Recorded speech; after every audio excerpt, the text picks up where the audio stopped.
오늘 우리에게 주시는 하나님의 말씀은 창세기 11장 1절부터 9절의 말씀입니다. 창세기 11장 1절부터 9절의 말씀 봉독해 드리도록 하겠습니다. 온 땅의 언어가 하나요 말이 하나였더라.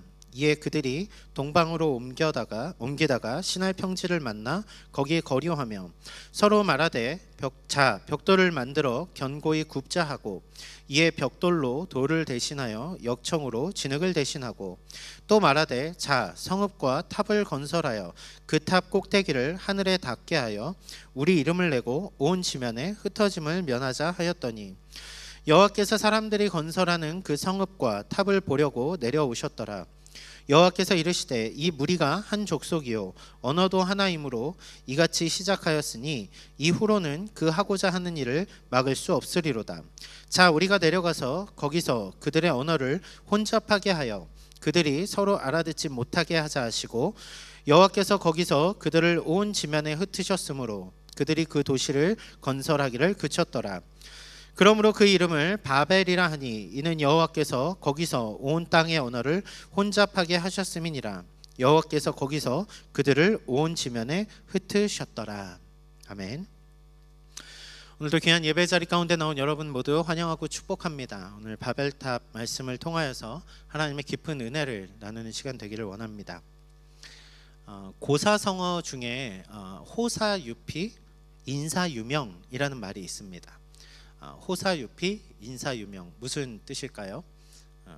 호사유피, 호랑이는 죽으면 무엇을 남긴다고요? 가죽을 남기고, 사람은 인사유명, 죽으면 이름을 남긴다, 이런 뜻입니다.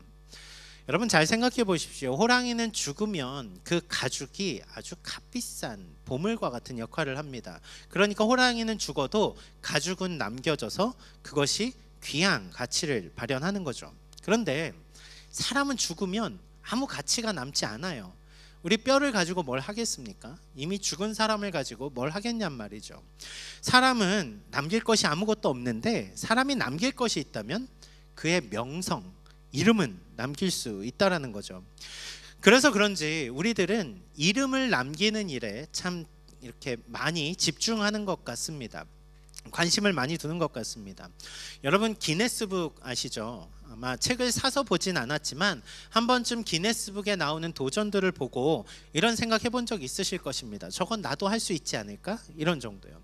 세계에서 가장 유명한 일을 한 사람들, 그 사람들이 기네스북에 이름이 등재되지요.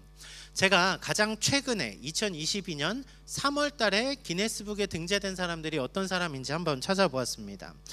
Best of Record of March 이렇게 해가지고 2022년 3월에 가장 최고를 기록한 사람들이 있는데요. 1분 동안에 자기 수염을 길었죠. 수염에 연필을 꽂기 시작하는데 1분 동안 59개를 꽂아서 기네스북에 오른 조엘 스트라서라는 사람이 있다라고 합니다. 이거는 수염을 기르는 데까지 시간이 걸리니까 그렇다 치죠. 그런데 정말 되게 제가 볼 때는 이런 표현하면 좀 그분들께는 죄송할 수 있지만 되게 하찮아 보이는데 기네스북에 등재된 분들이 있어요. 데이비드 러시라는 사람하고 조나단 한원이라는 사람인데, 이 두 분이 둘이 나란히 서서 엉덩이로 풍선 터뜨리기를 한 겁니다. 풍선 10개를 15초 25에 끊었기 때문에 이들이 기네스북에 등재됐다고 해요. 관심 있으시면 여러분들이 이런 기록 정도는 바꿀 수 있지 않을까 싶습니다. 뭔가 사람들이 기네스북에 도전하는 사람들은 너무 좀 특별한 괴짜 같은 사람 같아 보이십니까? 우리의 일상으로 들어와 보죠. 우리도 이름을 남기는 일에 참 관심이 많습니다. 우리가 직접 그러진 않지만 세상에서 흔히 말하는 관심병 이런 말이 있죠. 관종이라는 표현을 쓰기도 합니다. 그분들이 남기는 클립을 보면서 우리도 즐거워하면서 그것들을 계속 찾아봅니다. 그럼 어떻게 됩니까? 그분들은 더 뭔가 자극적인 것들을 계속 찍는 거죠. 삭발을 한다거나 먹지 못할 엄청난 양의 음식을 먹는다거나 이런 것들 말입니다. 결국 다 명성을 얻기 위해서 하는 것들 아닙니까? 여러분 실은 제가 코로나 확진이어서 지난 일주일 제가 여러분을 뵙지 못했습니다. 그런데요, 확진이 걸리는 가운데 제가 이 똑같은 마음을 느꼈어요. 우리가 참 인기에 연약한 사람이구나. 어떤 겁니까? 제가 실은 그 수염 기르는 걸 참 좋아하는데 결혼하고 아내가 싫어해서 수염을 안 기릅니다. 그런데 코로나 때 나갈 곳이 없잖아요. 그래서 제가 일주일간 수염을 기르고 자르기 너무 아까워서 사진을 찍어서 인스타에 올렸습니다. 그랬더니 좋아요가 50개가 나오더라고요. 평소에 제가 말씀을 매일 올리는데 좋아요 누르는 분이 3분 정도 나와요. 그런데 제 수염 사진을 보고 사람들이 그걸 누르는데 제가 뿌듯하더라고요. 뭔가 모를 나도 뭔가 사람들에게 관심을 끌었다. 여러분, 실은 저만의 모습이 아니겠죠. 여러분들도 가지고 있는, 우리가 누군가에게 인정을 받을 때 오는 그 자부심, 뿌듯함. 사람은 죽어서 이름을 남기는 걸 원하는 것입니다. 사람은 누구나 인정받기를 원하고 누구나 자신의 가치를 높이는 일에 집중합니다. 아마 지금 예배드리는 이 순간에도 우리의 머릿속에는 나의 미래, 나의 꿈, 나의 어떠한 그러한 것들 때문에 지금 복잡하신 분들도 있을 수 있다는 거죠. 우리는 그러한 세상을 살아가고 있는 것입니다. 그런데요, 오늘 말씀을 잘 보니까 우리와 똑같은 생각을 가진 사람들이 바로 오늘 본문에서 바벨탑을 짓고 있더란 이야기입니다. 바벨탑 사건, 교회를 조금 다녀본 분들이라면 어릴 때 주일학교 설교에서 많이 들었을 겁니다. 우리가 또 내용도 잘 알고 있어요. 사람들이 바벨탑을 지었는데 하나님이 그곳에서 언어를 혼잡하게 하셔서 언어가 이렇게 복잡 다양하게 펼쳐진 것이죠. 왜 그것이 하나님 앞에 죄가 되었을까요? 왜 그들의 이름을 높이려 한 것이 하나님이 보시기에 악한 일이었을까요? 저는 오늘 그 원인을 찾아보고자 합니다. 그리고 그 속에서 우리가 쌓고 있는 바벨탑을 부수고자 합니다. 우리가 하나님의 뜻을 발견하고 오늘 말씀 가운데 우리의 이름을 높이는 사람이 아니라 하나님의 이름을 높이는 사람들로 다시 세워지게 되기를 소원합니다. 창세기 바벨탑 사건은 노아 홍수 이후에 일어난 사건입니다. 노아의 후손들 누구입니까? 셈과 함과 야벳, 그 세 자녀들이 자녀의 자녀를 낳고 시대가 흘러가기 시작합니다. 그렇게 자녀들 중에서 민족을 잃은 자녀들의 이름이 70명이 창세기 10장에 언급이 됩니다. 그리고 10장 32절에 이렇게 정리를 하죠. 이들은 그 백성들의 족보에 따르면 노아 자손의 족속들이요 홍수 후에 이들에게서 그 땅의 백성들이 나뉘었더라. 홍수 이후의 시대에 백성들이 나뉠 정도의 시간이 흘렀습니다. 그렇죠? 많은 백성들이 나뉘는 시간이 흐르고, 그리고 오늘 본문 1절 말씀이 그 당시의 시대를 이렇게 말하는 거죠. 온 땅의 언어가 하나요 말이 하나였더라. 노아의 자손들은 70개의 다양한 족속들, 어떤 특별한 지역에 살고 있는 사람들로 분류가 되었습니다. 이들은 지역적인 특성은 분명히 있었어요. 하지만 이들에게는 언어적 특성이 없었습니다. 모두 하나의 언어를 가지고 대화를 했습니다. 소통할 수 있었다라는 말이죠. 여러분, 말 대단한 것 같지 않습니다. 우리가 그냥 누구나 태어나면 언어 장애가 있지 않는 이상은 말하고 듣고 합니다. 그런데 실은 언어는 참 중요한 도구라는 걸 우리는 알아야 됩니다. 우리는 대화를 통하여서 사람을 이해하게 됩니다. 대화를 통하여서 지식을 습득하게 되고요. 또 어떤 속담이 있습니까? 말 한마디로 천냥빚을 갚기도 합니다. 어마어마한 일들이 일어나죠. 만약에 우리에게 언어의 장벽이 없었다면 지금 호주에서 얼마나 우리가 편한 삶을 살았을까요? IELTS 때문에 마음 썩는 분들, 바벨탑이 되게 미우실 거예요. 그만큼 언어라는 장벽이 우리를 힘들게 하기도 하고, 같은 언어를 쓴다라는 것이 우리에게 많은 유대감을 갖게도 합니다. 바벨탑 시대에는 언어가 다르지 않았습니다. 한 언어로 서로가 소통할 수 있었습니다. 그런데 한 언어로 소통을 하다 보니 문제가 오늘 생겼습니다. 바벨탑을 짓게 되는 문제가 생긴 거죠. 이 문제의 본질, 무엇 때문일까요? 바로 죄 때문입니다. 자, 그러면 이제 우리가 당시의 시대적인 배경을 알았으니까 이 사람들이 어떻게 모여서 무엇을 했는지를 살펴봐야겠죠. 본문 2절 말씀에 보면 이런 말씀이 나옵니다. 이에 그들이 동방으로 옮기다가 시날 평지를 만나 거기 거류하며, 시날 평지라고 하면 두 강이 만나는 곳이라는 이름의 시날이라는 땅입니다. 그 땅이 평지라고 말하는 건 뭐냐면요, 여기가 어마어마한 곡창지대가 있었다라고 해요. 물이 풍부하고 땅이 비옥하고, 그렇기 때문에 많은 문명이 이 땅을 차지하기 위하여서 갖은 노력을 했더라는 것이죠. 실제로 이 땅은 아수르에 있어서도 중요 도시였고 바벨론에 있어서도 중요 도시였습니다. 그리고 지금 현재는 이라크 바그다드의 남쪽에 위치한 지역이죠. 자, 시날 땅은 실제로 오늘 본문 직전에 창세기 10장에서도 이야기가 나옵니다. 10장 8절에서 10절에 보면 이런 말씀이 나오거든요. 구스가 또 니므롯을 낳았으니 그는 세상의 첫 용사라. 그가 여호와 앞에서 용감한 사냥꾼이 되었으므로 속담에 이르기를 아무는 여호와 앞에 니므롯같이 용감한 사냥꾼이라 하더라. 그의 나라는 시날 땅의 바벨과 에렉과 아갓과 갈레에서 시작되었으며, 시날 땅에서 시작된 그곳에 누가 있었다고요? 니므롯이라는 사람이 있었다는 것입니다. 니므롯은 첫 용사라 성경은 이렇게 이야기를 합니다. 용사, 여러분 용사라고 하면 어떤 게 떠오르십니까? 공주를 구하는 뭔가 특별한 소명을 가진 기사, 이런 거 떠오르지 않으십니까? 그런데요, 창세기에 보면 이 용사라는 단어가 긍정적으로 쓰이지 않습니다. 창세기에 노아의 시대 때 하나님이 인간을 심판하시려고 할 때 그때 이상한 종족들이 나타나죠. 네피림입니다. 네피림이라는 종족들이 나타날 때 그들을 하나님을 대적하는 악한 사람들에 대한 호칭을 할 때 용사라는 표현을 씁니다. 그러니까 오늘 이 니므롯이라는 사람은 자신의 힘을 믿고 살아가는 사람이었다라는 이야기예요. 그러니까 누군가 용맹한 사람을 보면 사람들이 하나님 앞에 니므롯 같은 사람 이렇게 말할 정도로 하나님을 의지하기보다 자신의 힘을 의지하고 살아가는 사람들, 그 사람들을 용사라는 표현을 썼다라는 거죠. 그 용사의 땅, 그곳이 바로 시날 땅입니다. 거기에 이미 사람들이 모여 살기 시작했고 그곳에 이미 도시가 형성되었습니다. 힘을 강조하는 그 땅에 오늘 이 일이 벌어졌단 말입니다. 바벨탑. 자, 어떻게 지어집니까? 3절 4절입니다. 서로 말하되 자, 벽돌을 만들어 견고히 굽자 하고 이에 벽돌로 돌을 대신하여 역청으로 진흙을 대신하고 또 말하되 성읍과 탑을 건설하여 그 탑 꼭대기를 하늘에 닿게 하여 우리의 이름을 내고 온 지면에 흩어짐을 면하자 하였더니, 시대가 지나면서 사람들의 기술이 진보했습니다.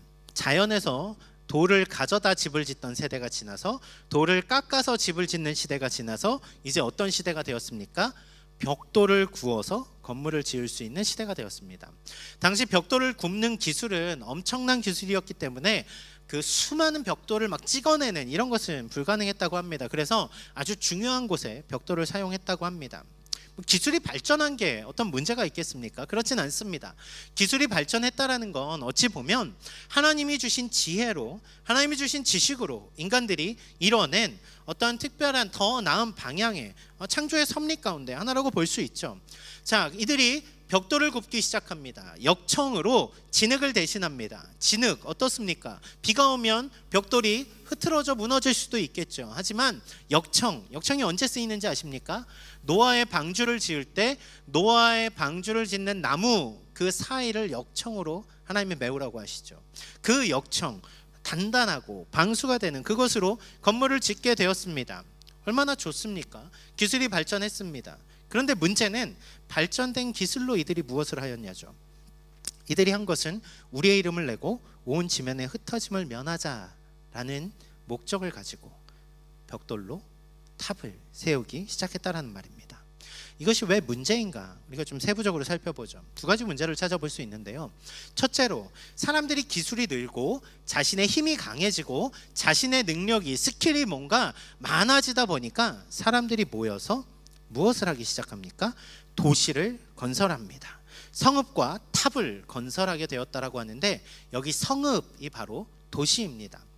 도시가 뭐가 나쁘냐고요?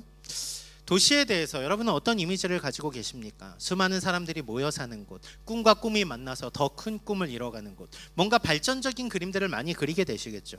하지만 도시는 성경적인 원리와는 조금 다릅니다. 왜요?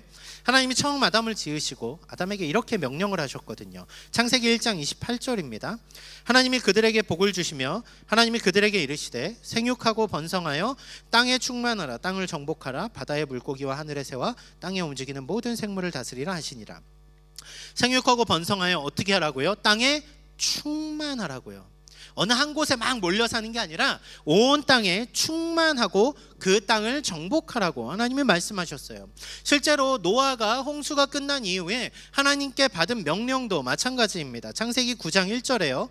하나님이 노아와 그 아들들에게 복을 주시며 그들에게 이르시되 생육하고 번성하여 어떻게 하라고요? 땅에 충만하라.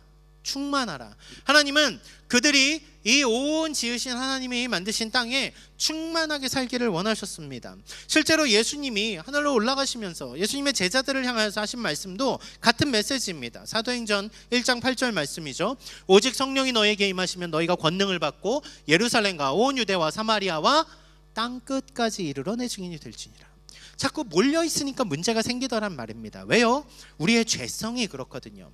하나님은 우리를 흩어져 살게 지으셨습니다. 온 세상을 풍만하게 하나님의 주신 소명을 가지고 세상을 개발하며 발전하며 아름답게 하나님의 뜻을 이루며 유지하도록 우리는 하나님의 소명을 받은 사람들입니다. 그런데 사람들이 자신의 힘을 키우기 시작합니다. 욕망과 욕망이 만나서 더 큰 욕망을 잃어가기 시작합니다. 그러다 보니까 욕구가 점점 커지면서 사람들이 모이고 힘이 생기고 권력 구조가 생기고 그러다 보니까 도시라는 것이 생겨나게 되었다라는 거죠. 여러분, 지금 우리가 살고 있는 도시도 마찬가지 아닙니까? 여러분, 왜 시골을 떠나서 도시에 와 있습니까? 우리가 왜 저 멀리 농장에서 안 살고 지금 여기 시드니 한복판에 있는 걸까요? 일에 대한 기회도 많습니다. 뭔가 여기에서는 사람도 많으니까 만나 살 수 있는 것도 많죠. 먹을 것도 많습니다. 우리는 이것을 편리하다라고 말할 수 있을지 모르지만 여러분, 잘 보십시오. 이곳은 사람의 욕망을 채워주기에 더없이 부족함이 없는 곳, 바로 도시라는 말입니다. 이 도시로 사람들은 점점 몰려오면서 무엇을 말합니까? 나의 꿈을 키우라고, 나의 소망을 이루라고, 내가 여기에서 뭔가 할 수 있을 것 같다고. 이만한 인프라가 있으면, 이만한 기술이 있으면, 내가 이 정도의 인맥이 있으면, 내가 이만큼 열심히 살면 내가 이 큰 도시에서 뭔가 할 수 있을 거라고. 세상은 우리에게 더 크게, 더 높이 계속 이것들을 말하고 있는데 우리는 그것이 죄인지조차 모르고 그렇게 모여서 세상이 말하는 그것에 반응하고 있더라는 말이죠. 이 도시를 만들어서 생긴 반응이 실제로 보면 오늘 제가 드린 말씀과 똑같다는 걸 알 수 있을 것입니다. 이 사람들이 도시에 모여서 하는 일이 뭐예요? 우리의 이름을 높이자, 이것 아닙니까? 우리의 이름을 높이자. 도시 한가운데 그래서 탑을 짓기로 합니다. 여러분, 벽돌로 탑을 짓는다라는 거, 이거는 어마어마한 노력의 결정체를 여기에 세우겠다, 이런 말이에요. 아마도 고대에 세워진 피라미드 중에 한 종류인 지구라트 같은 개념의 탑이었을 거라고 생각을 합니다. 삼각형으로 높이 올라가는 그 꼭대기에 신전과 같은 것이 있어서 하늘과 맞닿은 것처럼 사람들이 느끼도록 지은 거죠. 자, 그런데 사람들이 이것을 왜 짓습니까? 이름을 내려고, 흩어짐을 면하려고. 사람들이 도시를 지으며 동시에 탑을 세우는 것은 그들의 이름을 내고자 하는 욕망 때문에 세웠다라는 말입니다. 마천루라고 하죠. 하늘에 닿을 것 같은 높은 빌딩, 그것을 보고 있으면 여러분들은 어떻습니까? 수많은 화려한 아주 높은 건물들을 보면 여러분은 어떻습니까? 대단하다, 멋지다, 아닙니까? 이 사람들이 짓고자 했던 것은 우리의 힘을 보여주자라는 것이었습니다. 그러면서 이들의 속에 있는 죄성이 나옵니다. 무엇입니까? 하나님의 이름을 높이는 것이 아니라 우리의 이름을 높이면서 동시에 하나님께서 우리를 혹시라도 흩으시더라도 흩지 못하도록 우리가 이 탑을 쌓자, 이렇게 말하는 거죠. 여러분, 얼마나 사람의 그 한계가 보입니까? 하나님을 대신할 수 있다고요? 내가 하나님의 그 어떠한 힘들을 이겨낼 수 있을 것 같다고요? 그럴 수 없음에도 불구하고 날마다 사람들이 하는 일은, 죄가 우리 마음에 계속 속삭이는 일은 그렇게 쌓아야 된다고 말을 하는 거예요. 지금 당장 벽돌을 한 장이라도 더 구워야지 너가 살 수 있어. 세상은 그렇게 우리에게 우리의 이름을 높이라고 말하고 있고, 우리에게 그렇게 높은 것을 쌓아서 너의 자신을 하나님보다 더 높은 곳에 두라고 말하는 것입니다. 여러분, 하나님이 사람을 왜 지으셨습니까? 하나님의 영광을 받으시기에 합당한 존재로 지으셨습니다. 우리는 하나님과의 온전한 관계 가운데 하나님을 높이며 인생의 가장 아름다운 시기를 주님과 함께 보내도록 지음받은 사람들입니다. 그런데 인간이 죄로 인하여서 무너집니다. 타락합니다. 그러고 어떻게 됩니까? 점점 하나님을 쫓는 것이 아니라 우리 자신의 꿈을 쫓아 살아가죠. 이게 내 꿈이라고, 이게 내 힘이라고, 이게 우리의 도시라고, 이것이 우리의 것이라고. 그게 참 매력적이어 보이게도 만들어요. 그래서 스스로 그것이 나를 구원했다라고 말하는 것. 실제로 그 바벨탑을 우리는 오늘 우리의 시대에도 계속 쌓고 있더란 말입니다. 내가 가진 걸 최대화해서 더 높은 경력을 가져야 되고, 더 남들과 경쟁해서 높은 자리에 올라가야 되고, 뭔가 더 좋은 벽돌을 내가 가져야만 남들과 싸워서 이길 수 있으니까, 그렇게 우리는 우리의 인생을 쏟아붓기 시작합니다. 이 도시라는 한복판에서 도시의 원리를 그대로 받아들여서 도시 속에서 우리 자신을 막 담금질하기 시작해요. 그런데 결국 그 모든 목적이 어디를 향해 갑니까? 나의 가치를 높이는데, 나의 미래를 좀 더 안전하게 하는데, 내가 뭔가 이거 있으면 더 행복할 것 같아 보이는 그것 때문에 우리의 인생을 갈아 넣어서 그렇게 만들고 있는 것 아닙니까? 우리가 우리의 이름을 내고자 우리의 도시의 목적에 맞게 세상 속에서 똑같이 살아가고 있다라면, 오늘 우리가 이 당시의 사람들처럼 바벨탑을 짓는 사람들과 무엇이 다르겠습니까? 바벨탑은 그렇게 쌓여져 간 겁니다. 한 사람 한 사람이 모여서 사람들의 꿈을 놓고 그 꿈을 벽돌에 담아서 자신들의 꿈을 이루기 위해서 쌓았단 말입니다. 스스로 흩어짐을 면해보자고, 그러면서 기뻐하면서 와, 우리 대단하지 않니? 이 정도면 내가 대단하지 않니? 계속해서 그러한 말씀, 그러한 자신들의 속마음을 드러낸 결과물, 그것이 바로 바벨탑이었다라는 거죠. 참으로 아이러니하게도요, 하나님은 이미 인간에게 홍수로 심판하지 않으시겠다고 무지개 언약을 하셨는데, 사람들은 다시 홍수 나면 피해보겠다고 그 탑을 짓고 있더란 말이죠. 여러분의 오늘의 일상은 어떻습니까? 여러분들은 어떤 벽돌을 굽고 있습니까? 여러분들이 일상 가운데 나아가서 여러분의 삶을 쏟아붓고 있는 그것은 무엇입니까? 여러분의 시간과 노력과 물질을 쏟아붓고 있는 그것은 무엇입니까? 그것이 나의 미래를 위한, 나의 계획을 위한, 나의 유명함을 위한 것들이라면 바로 우리가 지금 바벨탑에 쌓을 벽돌을 굽고 있는 것 아니겠습니까? 세상 속에 나가서 그리스도인은 그러면 안 된다고 말하면서 세상과 똑같이 살아가고 있다라면 그 얼마나 위선적인 그리스도인의 모습이겠습니까? 고대의 바벨탑의 형태는 우리가 알 수 없습니다. 어떠한 형태였는지, 당시의 사람들이 어떠했는지 우리는 알 수 없지만, 지금도 똑같은 것은 우리도 여전히 그 마음으로 바벨탑을 짓고 있더라는 거죠. 여러분, 죄악의 도성 가운데 살아가며 이 도시와 똑같은 마음으로 똑같은 꿈을 보고 간다라면 우리는 결코 주님의 영광을 위한 삶을 살아갈 수 없을 것입니다. 오늘 우리는 우리의 바벨탑을 깨뜨리고 하나님의 영광을 위한 삶으로 돌이켜야 할 것입니다. 말씀은 이 사람들의 죄악상에 멈추지 않습니다. 이제 하나님의 반응이 나오죠. 사람들은 높은 탑을 쌓기 시작했습니다. 제법 높이 쌓였을 것 같습니다. 스스로 이 정도면 됐겠지 할 만큼 쌓았을 것입니다. 저는 두바이에 가보지 않았지만 부르즈 칼리파라고 하는 세상에서 가장 높다라는 그 빌딩을 보며 아마 그 앞에 서서 바라보면 그 빌딩의 위대함 앞에 대단하다, 인간 참 멋지다, 이렇게 생각할지도 모르겠습니다. 끝이 보이지 않는 높은 빌딩, 그렇게 바벨탑은 세워져 가고 있었습니다. 그런데 너무나 재미있는 것은 5절 말씀입니다. 여호와께서 사람들이 건설하는 그 성읍과 탑을 보려고 내려오셨더라. 무엇입니까? 사람들의 입장에서는 이 정도면 하늘에 닿았다라고 말하는데, 하나님이 보시기에는 너무 보이지 않아서 내려오셔야만 보일 정도로 하찮은 것이었단 말입니다. 사람들은 스스로 되게 위대하게 말했을지 모르지만 하나님 앞에서 그것은 아무것도, 너무나도 터무니없는, 너무나도 의미 없는 것들을 그들이 하고 있었다라는 거죠. 스스로의 위대함에 자축하고 있는데 하나님이 보시기에 그것은 너무나 악한 것이었습니다. 하나님께서 이때 그들의 언어를 흩으시기로 하십니다. 6절에서 7절 말씀입니다.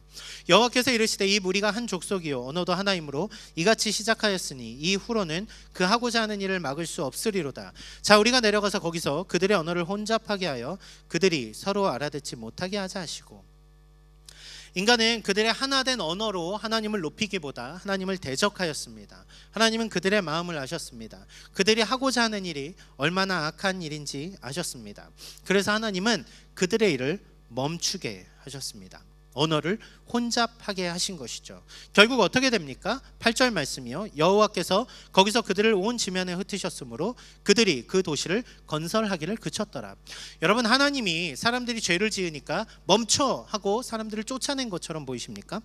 저는 오늘 말씀을 보면서 참 은혜가 됐던 부분이 있습니다. 무엇인지 아십니까? 사람들이 다시 죄의 길로 계속 쏟아져 가더란 이야기예요. 탑을 계속 지으면서 마치 다시 노아 시대 이전으로 회귀하는 것처럼 죄를 짓고 있더란 이야기입니다. 그런데 하나님이 그들과 약속을 하셨어요. 다시는 물로 심판하지 않으리라. 그래서 하나님이 하신 일이 무엇입니까? 그 죄가 가득한 그 탑 한가운데로 내려오셨다는 이야기입니다. 그리고 하나님은 그들의 일을 멈추시고 그들로 돌이켜서 흩어지게 하십니다. 어떻게 해요? 원래 하나님이 처음 지으셨던 인간의 목적을 회복하도록 그들을 흩으셨다라는 말이죠. 죄로부터 돌이켜서 본래의 의미로 돌아갈 수 있도록 하나님이 해주신 이 일 가운데 저는 예수님이 이 땅에 오신 것이 보였습니다. 왜 하나님이신 그분이 이 땅 가운데 오셨습니까? 우리의 죄를 멈추게 하시려고. 더 이상 죄로 인해서 멸망해가는 우리를 그냥 두지 않으시고 우리에게 오셔서 우리를 위하여서 죽으시고 우리를 죄의 길로부터 돌이켜서 은혜의 길로, 하나님의 자녀로, 하나님의 형상을 회복해가는 그 길로 우리를 이끄시기 위하여서 주님이 오신 것 아닙니까? 여러분, 만약에 절벽을 내려가서 저 앞에 떨어지면 이제 죽어요. 그런데 바퀴에 브레이크가 고장난 차를 타고 달리면서 와 빠르다 신난다고 달려가고 있는 그 행동이 얼마나 무모한 행동인지 여러분 아시잖아요. 얼마나 이게 답답하고 철없는 짓입니까? 그런데 그것을 멈추기 위하여서 주님이 내려오셔서 그 주님께서 우리 대신 죽으시고 우리를 살리는 길로 돌이켜 주셨다라면 여러분, 이 하나님의 은혜가 보이지 않냐는 얘기죠. 사람들이 죄 가운데 무너지고 넘어져서 그 죄악을 향해 치달을 그 바벨, 하나님은 그곳에 내려오셔서 그들을 멈추셨습니다. 그리고 그들을 다시 흩으시며 하나님의 원래 삶에 그들을 위하여 지으신 창조의 의미들을, 그 소명들을 회복해 가게 하셨다라는 거죠. 마치 주님이 모든 것을 멈추시고 모든 것을 이루시고 부활하시고 승천하시며 아까 말씀드린 것처럼 제자들을 향하여서 땅 끝까지 이르러 내 증인이 되리라 말씀하신 것처럼 하나님은 바벨의 현장으로 찾아오셨습니다. 하나님은 그들을 멈추셨고 그들을 다시 원래의 자리로 돌이키길 원하셨습니다. 사람들은 모여서 더 높이, 더 크게, 더 위대하게를 외쳤지만 하나님은 그들을 더 높은 곳에 두지 않으시고 더 멀리, 더 넓게 그들을 하나님의 목적에 맞게 살아가도록 바꿔주셨다는 이야기입니다. 아마 이 당시의 사람들은 누구도 몰랐을 거예요. 그냥 불편했을 것입니다. 도대체 왜 이런 일이 일어났지? 아무도 이해할 수 없었을지 모릅니다. 하지만 하나님은 이 민족들을 흩으시며 이제 그들을 구원의 길로 이끄실 영원한 언약의 약속들을 시작해 가시더란 말이죠.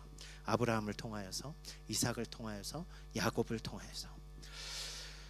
여러분은 오늘 말씀 가운데 무엇을 보십니까?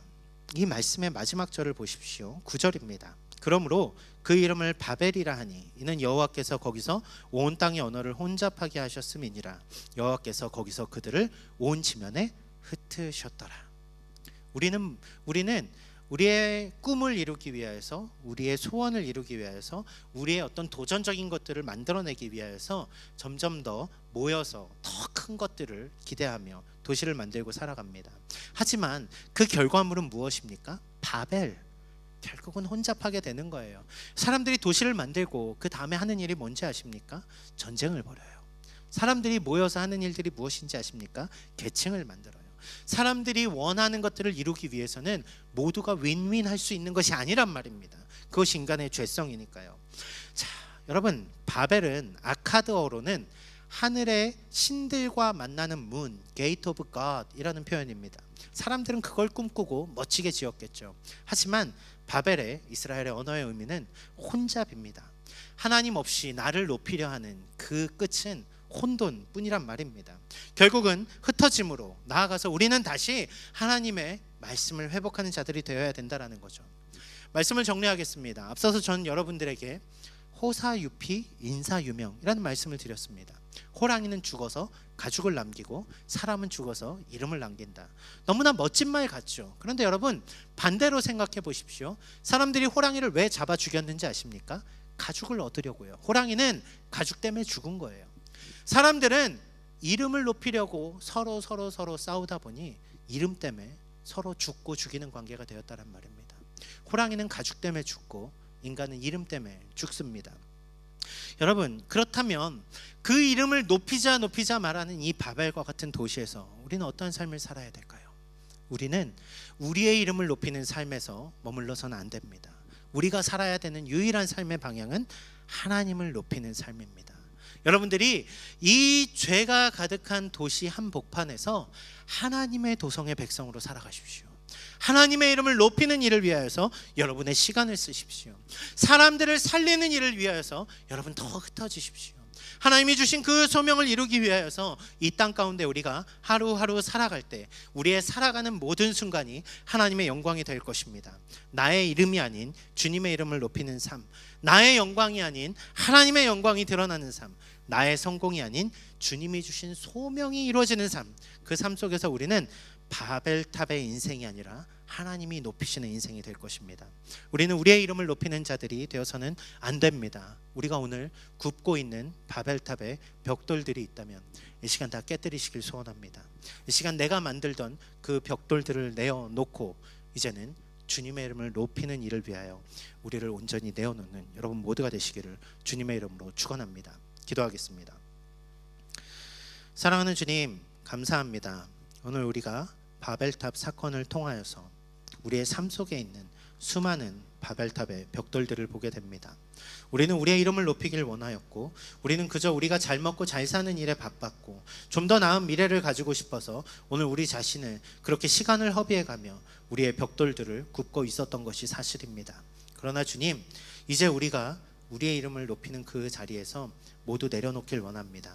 우리를 구원하기 위하여서 이 땅 가운데 내려오신 주님, 우리에게 그 생명의 길을 알게 하기 위하여서 우리를 대신하여 십자가에 달려 죽으시며 우리에게 구원의 은혜를 베풀어 주신 주님, 오늘 그 하나님의 구원의 은혜의 손길 가운데 우리의 삶을 온전히 주님께 올려드리며 이제는 변화된 삶, 주님만 높이는 삶, 주님의 소명을 이루는 삶을 살아가는 귀한 성도님들 될 수 있도록 주여 역사하여 주시옵소서. 감사하며 예수님의 이름으로 기도드립니다.